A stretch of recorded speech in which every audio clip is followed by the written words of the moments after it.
Hello, everybody. Welcome to UGA Sports Live Show. My name is Rodney DeBolse. I'm joined by Dane Young, Dave McMahon, and, of course, the Hall of Famer Jim Donnan.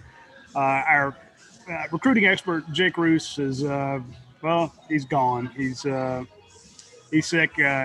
He's kind of feeling under the weather today, so we're going to let him have the day off. But that doesn't mean that he's off the hook for work, because he actually had a good insider report yesterday on a number of Georgia targets. You know, a 5-star running back, 5-star tight end, a possible 5-star defensive end out of Georgia. So be sure to go by UGASports.com. Check out the insider notes that Jake Roos had up yesterday. So after that nice insider report, we can let him take off an hour to get healed up and get his butt back to work. So I like your philosophy of work. Even when you're sick, you have to work. Yeah. Well, you're at home. Yeah. Yeah. It's not like we have an office to go to. So get back to work. So we do want your questions. So send them in to us. We'll answer. We've already had a bunch of them put up on the dog vents at UGAsports.com. We'll get to those questions first. You know, we try to take care of our subscribers first. We also try to take care of anybody who subscribes to this channel. We appreciate that. So send in your questions. We will get to them. We are in Academia Brewing Company right now. They are not canning today, but I'm sure it'll be loud later on. We're having a great lunch. They have some great beers here. I'm looking at the Frontside Rhine Tricks, the Be Well, the two times IPA, the Death Ripper, the Shiver, the Skull, the Impotent Zest, Turkey Tail, Chocolate Therapy, Cure for Jitters, and Mercy. And there's about 6 other beers I didn't name. Send your ninja. So they have a ton of great beers here at Academia Brewing Company. And if you want, they had a ton of folks that came in and watched the NFC and AFC championship games. This would be a great place to come watch the Super Bowl. They have giant screens behind us, projection screens. They have the lounge where you can just sit and drink beer. You can get one of the best meals in Athens. One of the best restaurants in town is here. They have a chef. I can guarantee you will love the food here. And you can try all these different beers and watch the game on their giant screens and TV. So hit up our friends here at Academia Brewing Company when you are in town. Right now, our man Anthony Dasher is in Mobile, Alabama. He is covering the Senior Bowl. We will have a lot of Senior Bowl coverage coming to you, which brings up my first question for Coach Donnan. We know that Richard LeCount's not out there yet. I think he's still recovering. He's not ready to quite go at it. But of the guys who are at the Senior Bowl, Coach, who needs to make a statement? Who needs to get in front of those scouts and say, hey, I can play at this level. I need to show you what is it Mark Webb? I mean, who needs to show the most? Because I think you know what you're getting against some of those other guys, but everybody's out there to make a name for themselves to prove that they can do it. I think that the interviews and the practices will be big, but some of those guys seem to me to need it more than others. Kind of give me your take, if you would, Coach. More than ever, this Senior Bowl is emblematic of COVID and the situation with us not having for the fans out there that hadn't heard, they're not going to have the combine in Indianapolis. So this is really the best shot that any young man will have from a comparative standpoint, where he's going against somebody similar, one-on-one for the DBs, the D-line against the O-line, all that stuff, as compared to the Indianapolis Combine, where they just get an inordinate amount of stuff and testing and comparative stuff where they're going drills against other guys. So anything else will be on campus here, and most of that will probably be on tape. Not many guys will actually come here for a pro workout, I wouldn't think, because of the restrictions NFL will put on them. So this is just going to be huge for getting down there face to face. Just the fact that if you're face to face with somebody compared to, and the eyeballs watching you, I don't know what kind of NFL guys are going to be there. A lot of it probably will be on tape there too, but you are going against other people. So I would say DBs for sure, Webb and certainly Daniel going up against people. And Daniel's got some good tape. Our own Brent Rollins put out a little bit of deal on UGASports the other day about him covering Jamar Chase 2 years ago. And you just can't back up like that and play guys like number one draft choices if you're some Willie off the pickleball corner. So he's got some ability to do some stuff. And then, the other guys, I don't know, I can't specifically say who it's going to help the most, but I would say anybody there is going to benefit or maybe hurt themselves. You just don't know how you do when you go down there. Sometimes you stress out and you press and all your tape is one thing, but a guy's first impression sees you. I know the Carolina Panthers staff's coaching one. We can ask Stats who the other guy is, the other team is coaching. But, a lot of times a team that's a low draft choice, as far as, they're there because they had the low record, but they get the high draft choice. They see a guy in camp they really fall in love with at this Senior Bowl, and they draft them. So we've seen that happen with Coach Gruden out at Las Vegas. We've seen it. The Chargers really liked Herbert. So I think it's going to be a good week, and I'm glad Dash is there. I hope he stays away from going fishing out there and doing any going out on any sea charters. But he'll get some good info there and see how these guys are meshing up. So we'll see how it goes. Maybe somebody asks me somebody specifically, then I could say. But I would say the two corners more than anything. Well, let me ask you a specific one then, Coach, because I'm thinking if I walk up and I see Ben Cleveland, I'm just going to say, oh, man, who is that guy? Does he have that kind of potential just with the Mountain Man down there? Well, I guarantee you nobody's going to be as impressive, particularly when they do the bench press, which they don't do at this deal here, but he's got a chance to set the record for the combine. I don't know if they have a mini combine, but he'll do the bench press more than probably anybody's ever done it. Just a Man Mountain Dean looking kid, that young man that's going to be very impressive. And he's really, this year, of anybody that came back at Georgia in the history of Georgia, I think this year had to really leapfrog his ability working with a different O-line coach, whatever it was. But, he had an all-conference year and really was solid all year long, particularly in pass protection.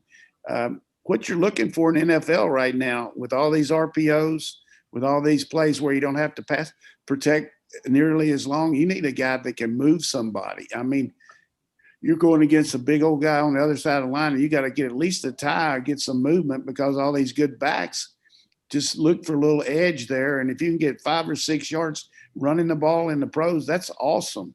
I mean, 5 or 6 yard run is golden because it's a passing game. So I think Ben's going to really have a good draft. I think he's going to be taken a lot sooner than he would have if he hadn't come back for his 19th year last year. And Coach, to answer your question, it's the Panthers and the Dolphins are the two coaches represented. What's that now? It's the Panthers and the Dolphins are the two coaching staff that are represented. Coaching. Okay. So. Dolphins, they had a good year. I guess I don't know how that happened. They know somebody probably in Mobile. I would ask you specifically maybe but about Malik Herring.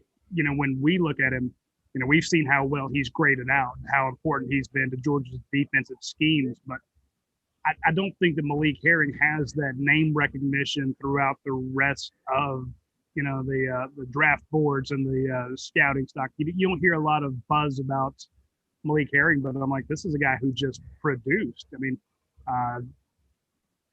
is this a situation? Is this a game where he can really show that, hey, I'm not just the productive guy at Georgia, I can produce in the NFL as well? I think with Malik Herring, one thing that helps him is just whatever FaceTime that guy gets with scouts and coaches, just because he's so impressive just as a young man. And I know that's the case for a lot of Georgia players, but he's been a team leader at Georgia, had not been a diva, anything like that, just productive. In the tape that we watch for Film Don't Lie, what I can say about Malik Herring is that he just didn't get beat. He didn't get pushed out of the way. He did his job. He made other people's jobs easier. And, Coach, that's got to be the kind of guy that you look up and it's like, oh, man, he's been in the league for 10 years at this point. Yeah, of your 53-man roster that you have in the pros, you don't have 35 blue-chip all-world players. I mean, you just don't have it. But you have to have guys that are consistent, that are good character people, that are going to make the plays that are there and not hurt you with just being what we call a guy that's just occupying space. I mean, you're going to have to be able to be productive and get some pluses on your grade and not just negatives or ties. So you see all the time, guys, in the NFL, if you can get one or two high pressure plays during the game, and then maybe a lost yardage play, that's a good guy. That's a really good job for a pro player, because he's going against a offensive line guy that, his job is, not to give up any pressures or not to give up any sacks. So, but I think the value we have in our website is to have people like you and Brent analyzing it, and also having the structure where nobody else has the pro football grades, where they find out exactly how these kids grade, why they're graded, what they're looking for. And it's just a real good value to be able to, for all the fans to look at that, because you're seeing it in the eyes of what a pro coach would look at as far as what he's trying to do to draft a guy. And his grades are very significant. Certainly, we talked about the thing we got to do in looking at the combine or the Senior Bowl, but your film is what you are. You are what you are. You can't hide it. And they've got inordinate amount of tape on these guys. I mean, I would share this with the fans, that something that they might know or might not know, but during the course of the season, the NFL has a working agreement with the college teams that they get every tape of every game right after the game, and they're looking at it just like the NFL coaches give their tape to the colleges. So let's say Kirby Smart played a game on Saturday night, and then Sunday the Atlanta Falcons ran a 2-point play, and somebody said, hey, the Falcons ran a great 2-point play. Why don't we look at that? Well, they got that right in their library of tapes that they can look and analyze. And these analysts are looking throughout the day on Sunday at the NFL stuff, the cut-ups of 2-point plays, of 15-yard runs or more, of 25-yard passes or more, of third down passes. All this stuff you're looking to compare and pick it up. And I know I'm rambling, but I'm giving you some facts that you wouldn't hear. I didn't know that. I don't brag about that. I'm just telling you, you've got to copy. It's a copycat world. Yeah. I know I have very little dialogue with the coaches, but I saw a 2-point play that a team ran in a bowl game, and it was a screen to the wide receiver, and then he looked like he was going to run with it, and then he just turned and ran the hook and lateral to the back, coming out of the backfield off the quick screen, and they made the 2-point play. And I'm not sure if it's college or pro, but the idea is, when I see stuff like that, I don't do much, but I try to give that to our coaches, because I'm watching games on Sunday. They're not watching that, but they got analysts that do it. So, but it's good. Coach, you mentioned that Kirby has mentioned in the past where they put together film packets, of certain situations, and they say, because he says, yeah, we're looking all over the country. And I thought, when he said that, I thought he meant just like college teams. So a 3rd and 1, a 4th and 1, and he shows them all the times that it happened well and it happened poorly. So, because we've asked him, are your guys bummed out about not doing X? He says, yeah, but we showed him how 14 other teams couldn't do the same thing. And then we showed him 16 other teams that did do the same thing, and what they did right, what they did wrong. So those film sessions aren't just, hey, let's look at Georgia. I thought it was just college teams, but apparently he's doing it with the NFL as well. Coach, how long has this been around? Like, for the average fan, they might not have known this as well.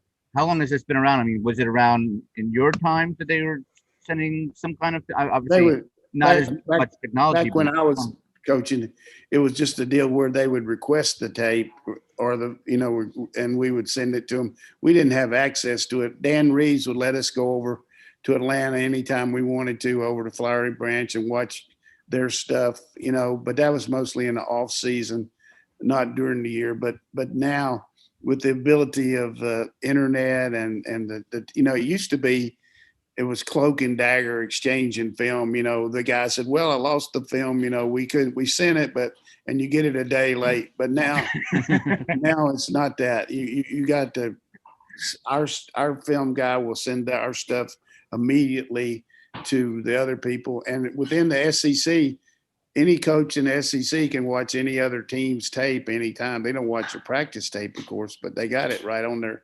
computers. And it's just amazing how they can look at all that stuff. And I tell you what's really good though, from a teaching and technical standpoint. We're doing a little bit too much football on here. Maybe we go back to these other things, but when you can look at as a coach at a guy from the end zone shot, where you're looking at him from behind, and from the side shot where you're looking at him like we would a TV copy, you know, when you're watching a game on channel 5 or channel 46 or whatever you're watching, you're seeing the all 22 right there. Or you can see the same thing with a tight end zone shot where it really comes up in there really tight and looks at the old line and not the wide receivers, just a 5-on-5. And you also see it from the other side, the D line, from an end zone shot. So you actually have 4 copies of any tape: end zone tight, end zone wide, tight, and wide. You know what I mean? So, I mean, Wide from the side. Side wide and side tight. But the point is, these guys are really looked at very, very diligently, and they do the same thing in an off-season program. They film every drill, watch every tape, grade the guys every day on how they did. And the kids are worried about it because you don't want to be on the, I'm not going to call the name of it, but begins with the S and ends in a T list of not performing in the off season, because if your name's on that board, you want to get it off. Well, there's all that video that's out there, but I think the thing that helps Georgia prospects right now too is just the increased relations with NFL teams. I think in the last couple of years, you've seen more NFL coaches come to college and college go to pro. It's kind of mixing more than it seems like that it used to. And so obviously Kirby Smart is a former NFL assistant coach, and he's got connections all around the league. But having Todd Monken, who was in NFL, offices in Tampa and then also in Cleveland, he's getting texts all the time, I'm sure, of like, hey, even if it's not guys that he coached directly, but what did Malik Herring do in practice? What did he make tough on, your offense? I think those kind of things. And then even the connections like Matt Luke, he's going to have guys at Ole Miss he would talk to more in terms of NFL scouting. So the relationships from the NFL to the coaching staff in Athens is just out of this world, I think. Very good point. And you can liken that to a high school coach or a guy at a camp recommending a high school player to a college coach. And if you are very consistent in the way you recommend people and you tell the coaches how it's supposed to be and all that, then that speaks volumes to a coach that, hey, this guy wouldn't recommend if he couldn't play. And I know the same thing happens to me when, because it's important to me. I tell these guys, if I'm going to recommend you, it's because I'm going to recommend you. Because if I don't feel good about it, I said, look, I mean, right now I just can't. And that's hard to do sometimes because they're your friends. But, the guy's just not capable of that role yet, or he's never will be, so to speak. But, fortunately for me, guys, they at least know that know what it takes for these guys to make it up there. And so they listen a little bit. And Roddy and I have talked about it, just draft day, how many guys just hit you up, particularly on these 4th, 5th, 6th, and 7th round guys. Coach, what do you think? Right there, would you take him? You get 5 or 6 of those on draft day from whether it be Andy Reid or John Harbaugh or whoever it might be, because see, they don't text me as much as they text you. I don't understand why. No, I'm not dropping. I'm trying to add to the value of this. In fact, I've said for years, and I pointed out that they do call you. It's going to be harder for me this year to be involved because I haven't watched these guys practice like I did before. You know what I mean? I do know the upperclassmen a lot better, but the guys coming out of the juniors, I know how good they played, watching them on the watch-along show and all that, but watching them practice, you can tell a lot about a guy in practice. Here's the point here, and then I'm going to cut it here. How does he act when something goes wrong? Is he a jerk? Is he blaming on somebody else? Is he walking over there? Is he finger pointing? Or is he just trying to pick it up a little bit and understand that, hey, everybody gets beat, because you got to have a selective amnesia in pro football. You got to forget about the previous play. If you're walking around thinking about that, you're going to get burned. And I saw a great example of leadership on Sunday by Mahomes. McCole dropped that punt and went over there and put that hoodie over him and on the sideline. And Mahomes walked over there and said, "Look, man, you're going to be all right. You're going to come back." I mean, that's a great example of leadership there. I mean, make the guy, he feels low about what happened, but, hey, he's got a long way to go. And that's the same thing about practice. I like to see how a guy handles adversity. And, let's say a guy knocks him around a little bit. Is he going to come back and fight a little bit and compete, or is he just going to wag his tail and walk to the back of the line? I like a guy that gets his butt beat and jumps up and wants to go again. You know what I mean? I like to see that. I agree. I always think of Corey Moore and Marlo Herrera as two of those guys that just, my God, if you got them one time, you better pray that that was the last play of the game, because those guys were coming back on the next play. So, and also, one guy we didn't mention who's at the recent Senior Bowl, Monty Rice. If Monty Rice missed a tackle, there weren't many, he's going to lay somebody out on the next play. So Monty, and you'll get those character calls, and I think a lot of people will be able to say, "Hey, Monty's a great guy. He'll be a great addition to your team. The guy, his football IQ is off the charts. He's going to be a fantastic addition." And I don't think anybody will have a problem recommending Monty Rice. And speaking of recommendations, I don't think anybody has a problem recommending our friends over at Athens Ford. I know a lot of people who have bought some new vehicles over there. They've bought pre-owned vehicles. All of them, of course, got the lifetime powertrain warranty. Some of them have gotten the $500 discount for being a student or being a recent graduate.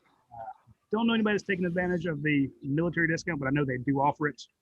A lot of folks, if you are a veteran or active member of the military, you can also get a $500 discount. That's on top of anything else you do. It's just go to the website and let them know that that's who you are, and you'll get that discount. Of course, they have a ton of vehicles out there, new and pre-owned. You can reserve your Bronco. I know Chris out there has put in his reservation for one, so it should be showing up. And those Broncos are amazing looking. I can't wait to see Chris's when it comes in.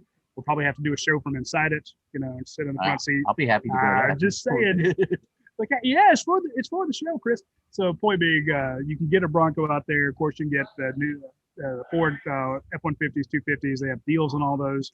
But of course, everything you get has a lifetime powertrain warranty. You don't get that anywhere else. And if you want one of the Ford certified pre-owned vehicles, this is the number one dealer in the state of Georgia for getting the Ford certified pre-owned. My personal favorite way to buy a vehicle, because you get a brand new vehicle without a brand new vehicle price tag. So I can't recommend that enough. And again, it's just like we talk about recommended Monty Rice or Ben Cleveland or Richard LeCount, any of those guys. Say, hey, this is a Mark Webb, a DJ Daniel, a Trey McKitty. We say, hey, these guys are going to contribute to your team. You have no reservations recommending them. I have no reservations recommending Athens Ford and our friends out there. I know we got some questions to get into. Hey, I wanted to kind of highlight something that Coach said too. I liked his analogy of, talking about how it's kind of like high school becomes a pipeline for colleges. And we say this all the time, right? So like Peach County, if there's a really good prospect that Georgia gets from Peach County, they're going to know how to play football because they're tough, right? So that's just kind of the reputation that comes along with being from Fort Valley down there. And then some have a bad reputation. You're like, I don't know about that kid. Yeah, there are certain high schools that we talked about in our group chat that were like, this is not a really good legacy from there. But that happens with NFL guys to college too. And I think we've seen that especially in Kirby Smart's era with Bill Belichick and the New England Patriots, because at one time they did not go to Georgia quite as hard there. And a lot of Falcons fans wonder, well, why don't the Falcons get more players from Georgia? I don't know the answer, because the talent has proven throughout the NFL that, a lot of Georgia players perform well on Sundays. But the connection I've seen from the Patriots, I saw that coming up a couple of years ago when you would go to Georgia Pro Day and Belichick didn't send somebody. Belichick came by him. Like every year it was him having eyes on someone. And they have a whole staff they can send all around the country. He wanted to be in Athens to see those guys himself. And they not only like be there, but also contribute in helping out with some of the coaching things and being an active person out there. Oh yeah, they would help get the drills set up and show what they wanted to see. I remember I was at Auburn Pro Day one time, and there was one scout hanging around. I think he was from the Bears at the time, and he wanted to see Cody Parkey kick indoor field goals, and he was just putting him at different spots and saying, "I want you to kick it from here and do it from here." And then Cody Parkey ends up with the Bears one day. Unceremonious, not a great ending for Cody Parkey there, but I'm saying that those relationships are built in those pro days and those things like that. I think Belichick actually came in and worked out David Andrews just one-on-one, if I'm not mistaken. David Andrews has had a pretty good career there. Yeah, the night before, I saw Bill Belichick at the Georgia game with Lombardi, that guy that's his personnel assistant, and just went up there and saw him a little bit, and we talked about David a little bit, and he said he was going to be talking to some players the next day, and he was going to try to work him in too. But I'll give you the all-time workout story, and we've had this on a long time ago, but it's worth telling. Bill Parcells was going to look at drafting Patrick Pass, but as everybody knows, Patrick had unbelievable turf toe for the whole time he was here. I've never seen a guy. Dr. Mulhern said in the history of his life, he's never seen anybody just had chronic turf toe. The guy had really good speed and he's tough and all, but everybody had a tendency to say, hey, he was just wasn't very, he was just injury prone, but he really just had turf toe the whole time. So we had it set up for Bill sent Charlie Weiss down here to work him out. And everybody knows Charlie's a little heavy. Just so happened that the quarterback that was supposed to work him out wasn't here. And I started trying to find people and going everywhere, and nobody was there. And Charlie said, well, I'll just look at the tape. I said, look, you got to watch this guy in person. He can run all your routes. He said, well, I can't throw the ball. I said, well, I'll work him out. So Charlie Weiss, it was cold now. He had on this some type of a sweat top, but his boiler was hanging out. I mean, it was hanging out there, and it was gross looking. Now I'm telling you, Charlie Weiss. And so we walk out there on the field, and it's just me and Patrick, no managers, anything. We got some balls, and I said, hey, Patrick, I'm going to give you the routes that you look the best at. I'm not going to be able to throw it deep like I used to, but I'm going to work you out, and we're going to make this guy see what you can do. And he said, okay, coach. He said, you sure you can handle it? I said, yeah, I can handle it. I can throw good enough. So, but I wasn't doing a pro quarterback workout. I can tell you that. I was working my boy Patrick out. So we go out there on the turf field. It's the middle of February, and we throw swing routes, delay routes, screens, and just for all those people that want to know, we actually threw some wheel routes too. That nobody covered that day out there on the field. But anyhow, we did a lot of good things, and I had fun doing it. And Charlie was amazed at Patrick, and then he gave me a little. That a boy said, Coach, you still got it a little bit, but I can hit those short balls. But I really enjoyed the fact that after that, they saw what his skill level was, and his stats can tell you. How long did he play up there? Did he played 8 years in the NFL, 7 with the Patriots, 1 with the Giants, and really 2 Super Bowl rings at least. Yeah. And he's got a couple rings. I mean, he might have turf toe, but his rings have full of rings. And he's great on returning kicks too, yep. And special teams. But what I'm saying is those workouts are I think that really solidified. You can see, because we weren't throwing the ball to the backs that much. And that's a long story, but it's a funny story. And it's a true story that you can help a guy do stuff like that. And we had another guy up at Marshall one time, Mike Bartram, who was a deep snapper, and they needed one. And I said, send your guy in here. And he sent, I think Romeo Cornell came in there and watched him deep snap. And he'd only been doing it a year because we got a guy hurt, but he was a tight end. They played quarterback in high school, and stuff like that happens, man. You can make it for a long time in the league. I always point out this when we talk about rankings. So everyone's, say, well, why do you move guys up and down in the All-Star games? They've played their final senior season. Everyone thinks that at the end of the last play of the last season, we should have them ranked. We should be done with the rankings. doesn't always work that way, because sometimes if you have a kid who's from California or New Jersey or Kansas, you may not get out to see him, even if you're one of our national guys, because he's not in your area. Our guys will have 3, 4, 5 states, sometimes just one state if it's a big state, but you don't get to see all these guys nationally. You've watched their film, and you can come up with a very good, accurate ranking on their film, but then you get to see them in person. You get to see how sharp the cuts are, how crisp the routes are. You get to see them go up against somebody else who's as good as they are. And so a lot of times we see a bunch of numbers kind of moving around in the rankings where we move guys up. Sometimes people say, well, how did that guy drop? He didn't drop. It's just we moved other people ahead of him. So, and sometimes you drop a guy, but it's seeing them in person. And that's why it's why we sent Dash out to the Mobile Senior Bowl, to the recent Senior Bowl in Mobile, to there's nothing, he's not scouting out there, just to report on those guys, because we think that the Georgia players who are out there can impress the scouts enough in person to make a name for themselves. You see, you can look at the film, but the film does not give you an idea of how massive Ben Cleveland is, or how physically cut and how stout Mark Webb is. Mark Webb, everyone's like, well, he was a wide receiver in high school. Yeah, and he's a hell of a star at Georgia. So does he fit your system? You need to go out there, think about your route, what your needs are, and you look at him in person and see what it is. That's why the pro days are so big. That's why the combine is so big. I know a lot of people say, well, they're just in shorts. Yeah, you can tell a lot in shorts. Can't tell everything, but the more information you have, the better you have at making a good decision.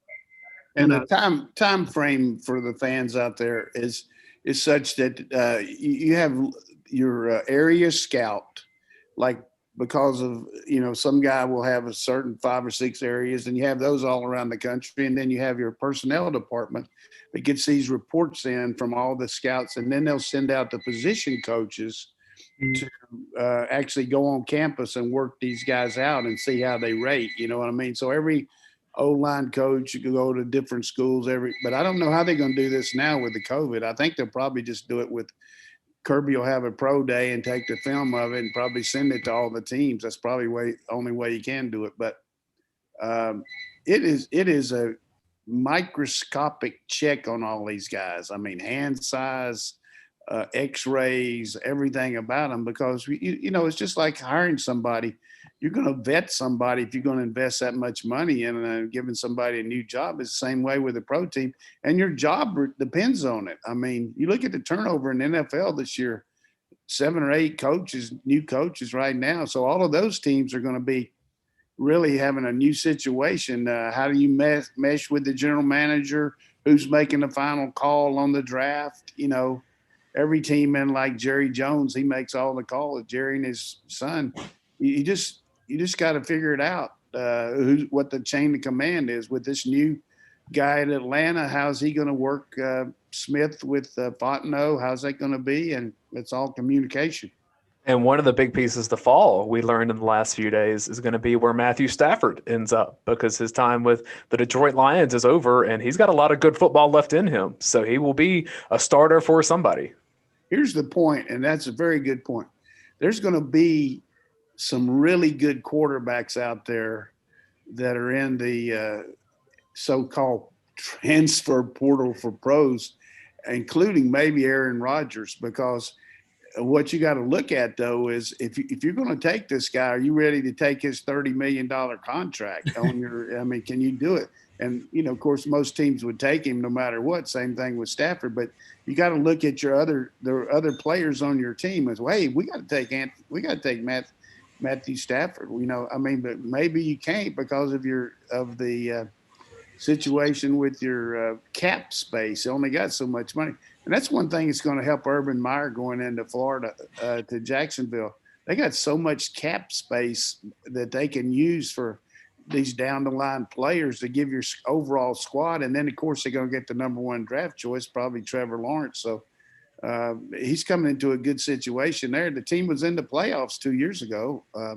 Taking up from Rome a little bit, but, realistically, they got a decent squad and a lot of cap space. That's the last thing I want is an Urban Meyer have success. Hey, Roddy, I want to kind of transition because you had a note on the UGASports dog vent yesterday. Georgia's defensive back coaching search continues, and we're kind of hearing some names that are floating around in and out of that. And I know a lot of our fans and subscribers kind of want the update in that situation because we are still having the upcoming, I guess, end of signing day coming up. I don't think that'll really be impacted by the defensive backs coach, but spring ball's coming soon.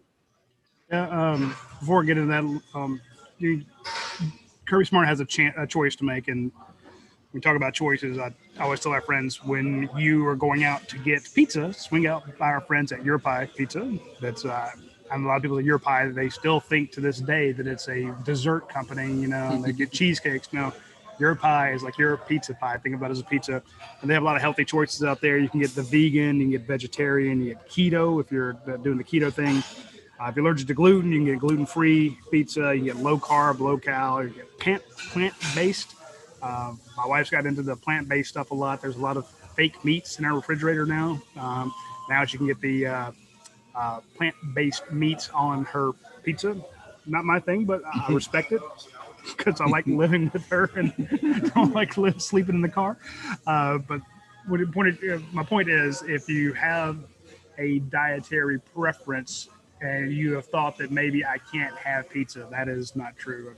Drew French and Natalie French and the whole Your Pie franchise chain, they have done wonders to accommodate different dietary needs, dietary choices, lifestyles, and you can hit them up. And today is Tuesday, so if you order on the app, you get double the points, which gets you free food much faster than anything I've ever seen.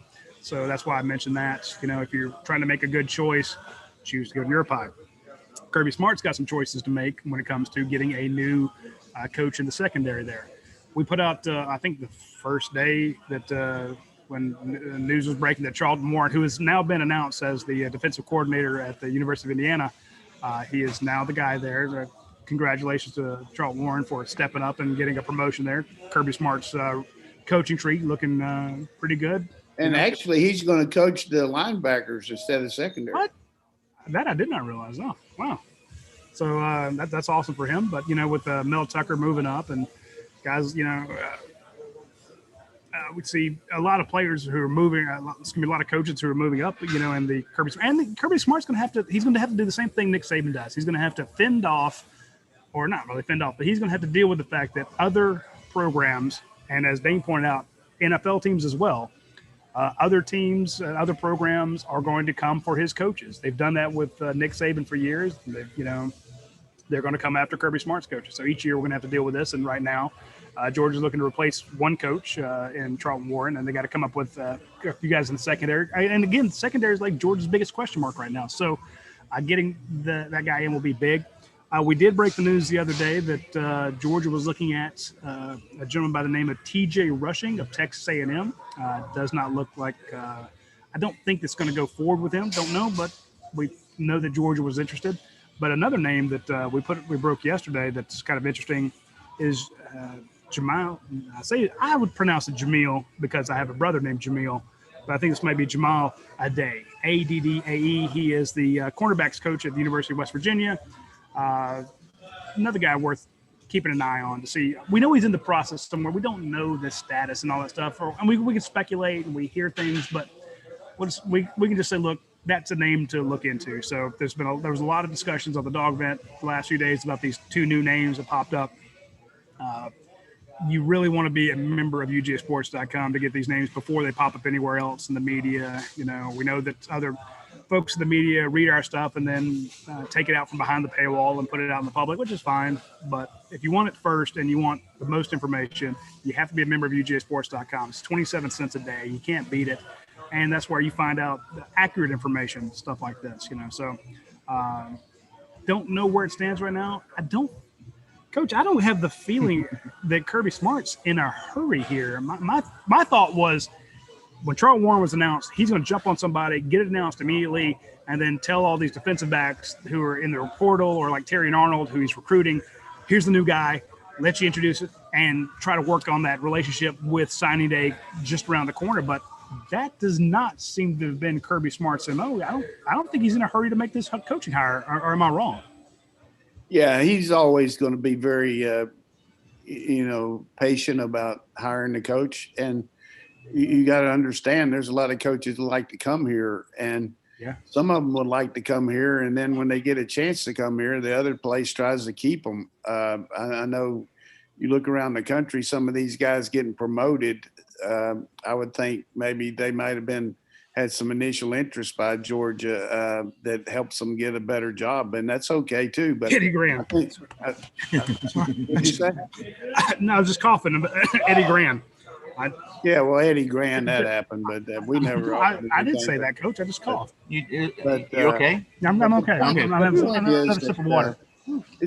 I don't think it affects recruiting near as much as it used to do, because we just have a different scenario in recruiting. You didn't have any face-to-face a lot with these kids. Good point. And you hadn't built up that personal relationship with them, so mostly he's on Zoom anyhow. So anybody new that would come in would have that with Arnold, but they do know Kirby and Lanning and Schumann and all those other guys, Nick Williams, all the guys that help them. So that's not going to be the final verdict on Terry and Arnold. But as we've talked about on this show ad nauseum, Kirby has his pulse on the secondary. I mean, just like I used to have it more on the offensive backs and quarterbacks, because that's what you play, or what you coach. But you got to get somebody who can blend in with him, blend in with Lanning, and certainly Lanning's had some contact with the guys he used to coach with. He knows how these guys. I think one of the biggest things for me is, how does a guy react as a coach in practice? How does he handle the games? Is he a quick thinker? Can he adjust very adroitly during the games? What kind of communications he have with the players? How does he do in meetings? All these things are really critical, and they'll be very, very well for somebody to come in here and get a secondary job here. He better have his ass in gear now, because excuse my language, but no, you're coming in with one of the best. You're coming in here with a top 5 in the world secondary guy in Kirby Smart.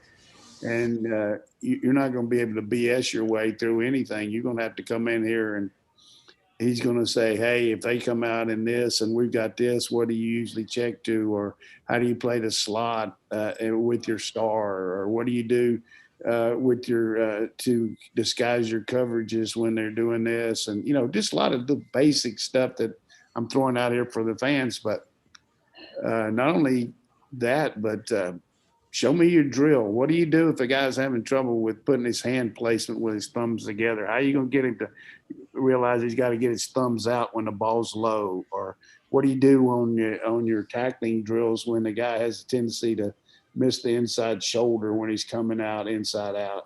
Things like that. Those are really good things that you'll be talking to him about. Well, Kirby Smart has the luxury of time. And can you deliver when the band's playing? When we got to have a guy, it's between you and Nick Saban. What you gonna do, man? Oh yeah.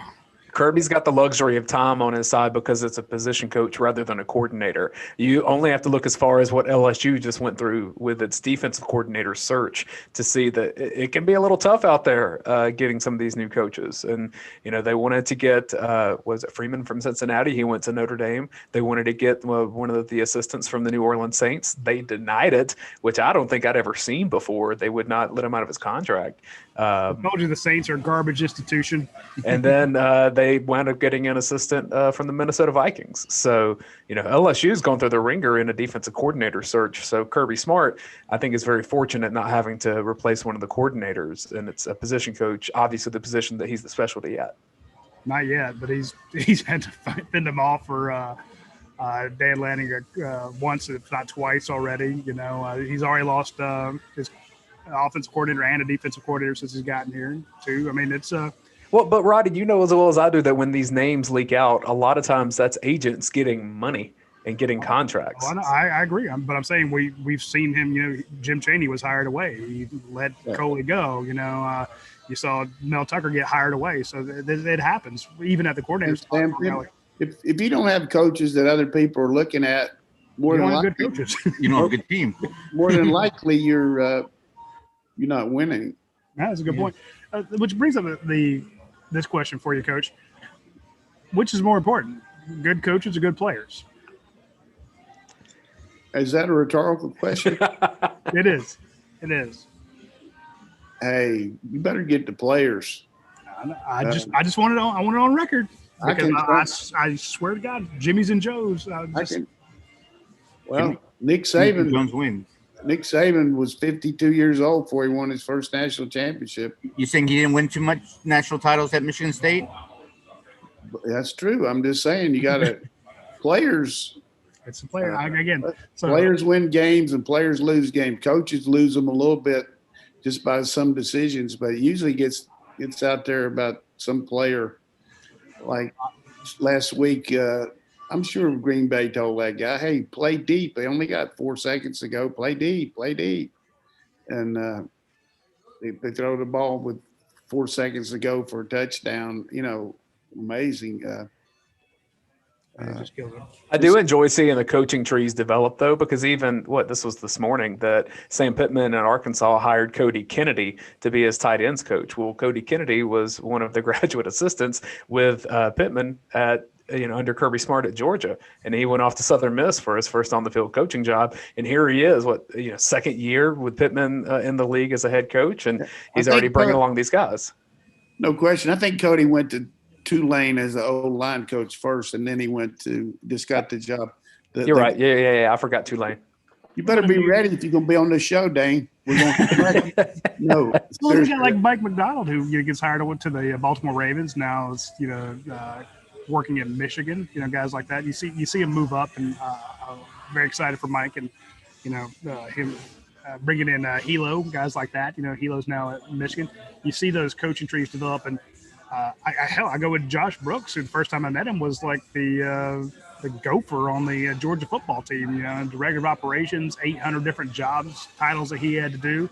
Then he leaves and goes to Millsaps and then ULM and then back to Georgia. Now he's number one guy. It's like when Coach points out these guys, I remember when he had holes in his shoes. I think we need to give Josh a raise.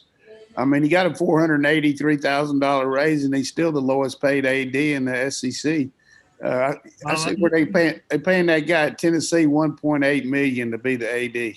When Josh gets me my concert in Sanford Stadium, he can have a raise. I think the position, though, the position at Georgia is one that should be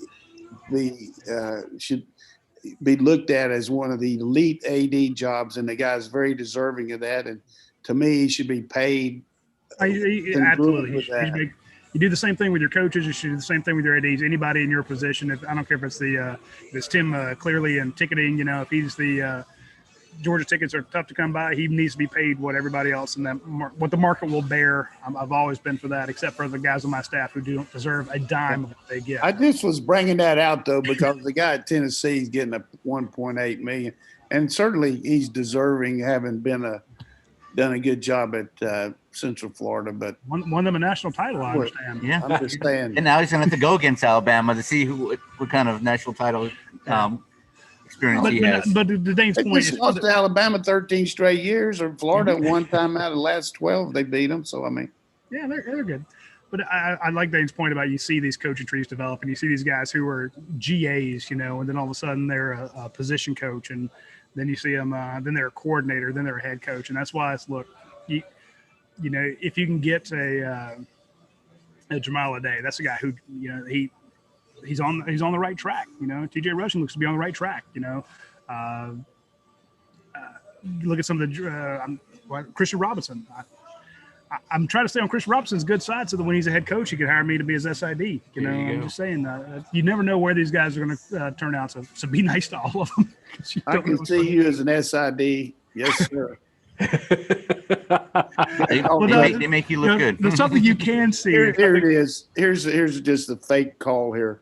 Here's a guy from Rivals calls you up. You're the SID. Hey, did so-and-so sign with Georgia? Yeah, he signed last night. Let me give you all the stuff on him. You would be opening up your veins so much to those websites. Come on, man. Claude Felton, he called Claude and he said, Who is this? I don't know what. Well, yeah, I have seen Claude. I have learned from the master, but I could never do a job can 1% as good as Claude does. I can just tell you this: that guy is a supreme SID that's ever been. When they have a Hall of Fame for SIDs, I don't know if they have it. He should be in it. And it's not just because I worked with him here. I've been with him everywhere. There's not anybody anywhere that does more for a coach or for the school or just any. I mean, he's just the ultimate. When you say that stats, and I've talked to at College Football Hall of Fame inductions and SEC Media Days and SEC Legends Dinners, and when I've seen 40, 50, I probably run into about 40 or 50 SIDs throughout the nation, and they all respect Claude. They all say, wow, you're from Georgia. Tell me, how's Claude doing? Everybody knows Claude. Yeah. That's because he's great at what he does, and he is a Hall of Famer and the COSITA, I believe. He's already genuine guy. He treats everybody with that respect. It doesn't matter if you're a student coming in for the first time and you're nervous as hell, or if you've been doing it for 50 years. He treats everybody the same with that level of respect. And he learned it from Dan McGill, who just had a birthday. If he was still with us, he had 100. He would have been 100 yesterday. Yeah. So, but yeah, Claude is. My point is, well, I mean, I am sitting here because of Claude Felton. So you understand when I say I couldn't do my job. I couldn't do his job with 1/100th of the vitality and accuracy and vigor with which he does his job. That is not a hyperbole or exaggeration. He is a badass. And again, he sees these people when they come in as wet-nosed student assistants, and then later on, they're running their ADs somewhere. So Claude's seen it all. And again, you see that. I love to see his not coaching tree, but his SID tree. His SID tree has got to be the biggest out there. So, but speaking of good decisions and taking care of people, I do want to mention one of our last two sponsors on the show, Air and Overhead Doors. They take great care of all their customers.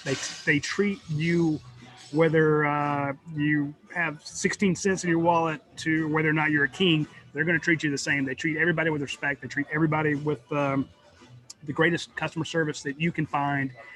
And it's regardless of industry. The customer service is not, hey, it's good for a garage door company. Hey, it's good for a contractor. Hey, it's good for somebody who's going to come out and do some work on your house. No, it's good for a Chick-fil-A or a baker. It's good for a wedding planner. It doesn't matter. It's their customer service is good across the board because that is what they sell first. They sell customer service, and they just happen to deliver garage door repair, garage door installation, design, custom work, residential, professional, industrial type stuff. So again, what they are is a customer service company that just happens to do garage doors. So if you're in Gwinnett, Cobb, DeKalb, Barrow, Habersham, Dawson, Jackson, Hall County, Forsyth County, Oconee, Clark County, Walton, Cherokee, they got you covered. So reach out to them. You can do it for free. You can contact them for free. They're not going to say, oh, well, if you want to talk to us, it's going to be $75. They're not a plumber. Again, they believe in great customer service. And so they say, look, contact us for free. We'll give you an estimate. We're going to make sure that our employees come out there, not just random contractors who don't care whether or not it's done right. They're just working for a paycheck. Now, these are actually employees who take pride in their work. So reach out to them. Also, check out our friends at DR Construction and Maintenance. If you're in down in Byron County or Long County or Liberty County and you need work done on your house, check out DR Construction Maintenance. Ronnie Brown down there will take great care of you. So again, I mean, you talk with him, you talk with folks there. It's his name on it, So he will stand behind all the work he does, and he's not going to be one of those that tries to upsell you and give you a bunch of garbage stuff. So check out Ronnie Brown at DR Construction Maintenance down in South Georgia. So we've got North Georgia covered, South Georgia covered. If you need any work done on your house. And again, they're huge Georgia fans, gigantic Georgia fans. And that's why they sponsor our show. So we reach out to them. When I first heard the name Ronnie Brown, I always thought the Auburn guy. And then all of a sudden throughout this show, like from day one, I heard Ronnie Brown, and it turns out he's the good Ronnie Brown. And this Ronnie Brown is a huge Georgia fan. Yes, he is. He's a good one. All right, Dane, hit us up with some questions. I know we answered a couple of them already. Yeah, we'll shoot through some of these pretty quick. I'll take the first one because I've done a lot of reporting on this. This is Dog Daddy 37 asked, with several guys getting some cleanup types of procedures and surgeries done right after the bowl game, how are they recovering?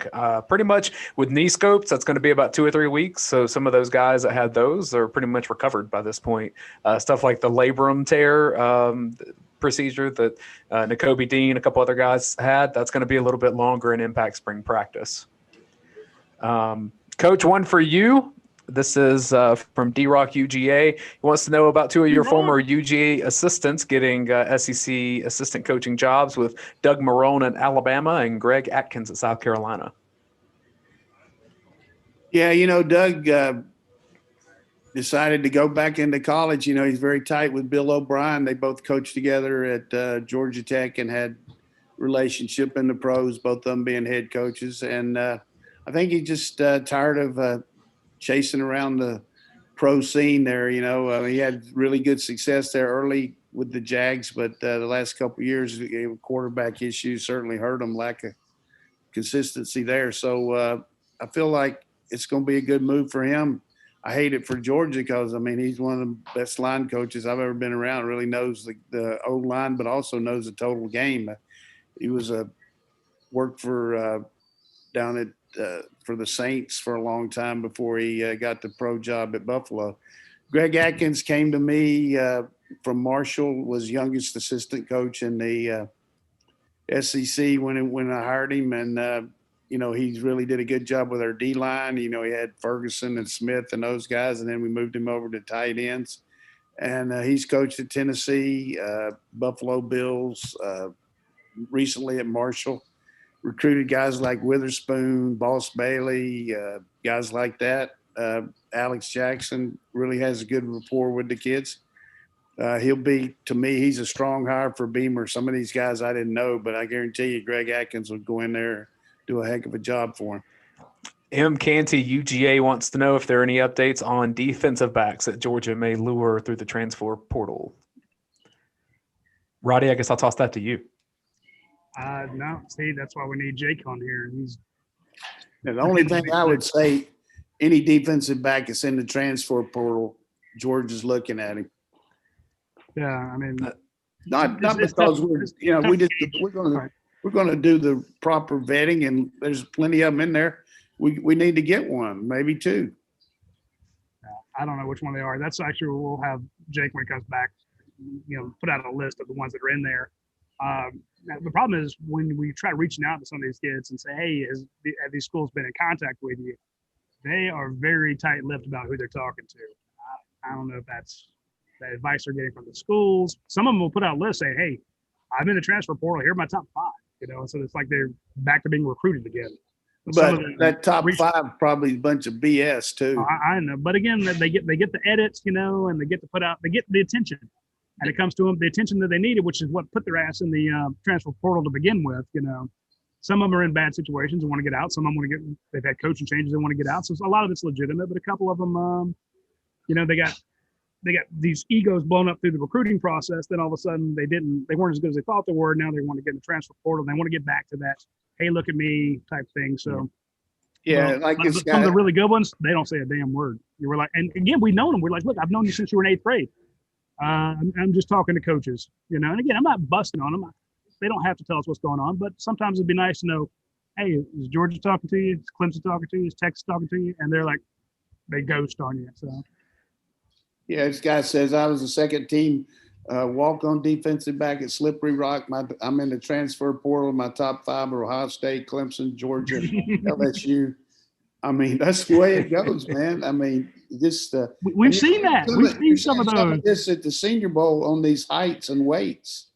I saw where Devontae Smith is not even letting them weigh and measure him. Are you going to turn him down because he's not? Because he weighs 163. So he's not even weighing and measuring there. So, but I saw where Ian Book was 6 feet tall instead of 6'1". So got big hands though. I'm about to say, what's the hand size? That's what they want to know is, I will tell you one of the funniest things I ever learned going to Indianapolis was I was interviewing Georgia players, and there was a quarterback sitting at one of the tables. and they were talking to him about his hand size, and he mentioned that he had been going to a physical therapist for like 3 months, who was just, these quarterbacks, they get that kind of claw hand where they, because they're throwing the ball all the time, and they had to bend his knuckles out and work, basically hand massage and stretching to get his hand from like 8.5 to 9.75 or something like that. It grew out, but from ever since he was in 5th grade chucking a ball, that hand was real tight, and they actually, I don't say broke his hand, but they stretched it out so that when he could go to the combine, he could slap it up on the board there and get above. He was considered to be small-handed, but he was like, no, I'm fine now. I wanted to get to 9 or 10, whatever it was. I can't remember the exact one, but I did not realize this guy had someone banging on his hand for 3 months to get it bigger. Hand extensions, stretches. And back in the days when they didn't do all that measuring, we had a quarterback named Gary Huff at Florida State, and this pro guy came in there, and I said, what do you think about hand size? He said, I really like a guy that can put his hand on a big salad bowl, and pick it up and not touch the dressing. So, that's what you're looking for. Can you palm this basketball in a roundabout? Yeah, so I get it. So it is. That was pretty much all the questions we have, but I do want to give a shout out to Mecole Hardman for making another Super Bowl. That's a big deal for Georgia. DeAndre Baker's on the Chiefs also. I mean, he had a very interesting year. So just glad things worked out for DeAndre. I'm happy for Mecole. Yeah, glad it worked out for him. And I tell you, when Mecole muffed that punt and everybody was kind of down on him, tweeted out, y'all don't understand Mecole. He's going to make a play, because if he makes a bad one, he'll make 2 or 3 to make up for it. Yeah, that 50-yard run and a touchdown after that. I just like to be in the secondary and try to touch him or Hill running down the field. No, you need a sniper rifle. And then you get destroyed by Kelsey. So you don't win either way. You're running full speed, Kelsey comes in. I like those pics. My daughter showed me a pic of Mahomes when he was 5 years old, when Tommy Boy was playing in his first Super Bowl. Yeah, that's nice. Hey, shout out to Tom Brady for being the GOAT. Hey, I mean, I just like him less now that he's at Tampa Bay. And Tom Brady would not have beat Tom Brady if it wasn't for a Georgia Bulldog, because Mo Lewis tackled Drew Bledsoe's ass to make him injured, so Tom Brady would play. So the Georgia Bulldog Georgia Bulldog that made Tom Brady Tom Brady. Yeah. Well, have you ever seen that Brady thing on YouTube when he talks about his biggest accomplishment? It was unbelievable. He's talking to the Michigan football team 6 or 8 years ago. He said, the best thing that ever happened to me in sports is when my own teammates made me captain of this team, sitting in these same seats as you guys did. 10 years ago, I had the opportunity. I was kind of moving up the ladder, but to be the captain of the Michigan football team is the biggest accomplishment I ever had. And I tell you, it's pretty impressive. Well, I mean, because those are his guys. Those are his teammates. Those are his lifelong friends. Then you go to the NFL, that's your job. Yep. I don't like anybody I work with. I can tell you that right now. I would have to say it's his wife more than anything. But it's just nice that I think people we talked about how the college coaches are going from college to pro. We're also seeing high school guys going to college, high school guys going into pro. Think of the guy from Buford.